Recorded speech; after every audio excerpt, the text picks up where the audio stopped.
Okay, so number 14. Next one, halacha. The string of the tzitzis must be made of intertwined threads. So it's not one thread, but intertwined. There is each string must made of single strand.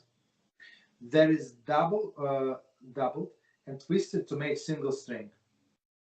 So, okay. If any string unraveled from the twisted state, then the halacha consider any unraveled portion as if it had been severed and no longer part of the string. Very interesting. So you know, like the strings like unraveling. So they say if it's unraveled, so they consider like they severed. So, but you can always twist them again, and some people would do what they do. They burn with a match a little, right? So like it will stay at the same. Or some people like apply glue, some kind of glues, whatever they do. So it's all good. So number 90, commentary. The above halacha applies to the threads that were doubled and twisted only once. Okay, and therefore, when the twisted part unraveled in a single ply.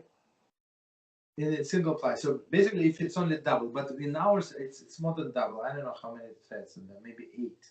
I'm not sure, like many.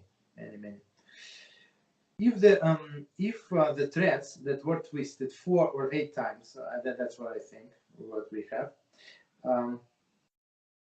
Apologies. So in our tzitzit, it's common for the strings to consist of threads that were twisted 4 or 8 times. Okay, exactly.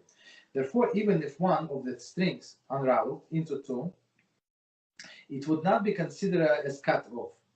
But that's a good story, since each of the strings themselves is made of twisted threads. So basically, in our case, it's I think it's 8 or even more threads. I'm not sure how many, like minimum 8. It's so thick, so for sure more. Okay, so basically, if they unravel a little, so to 2 parts, there is no problem.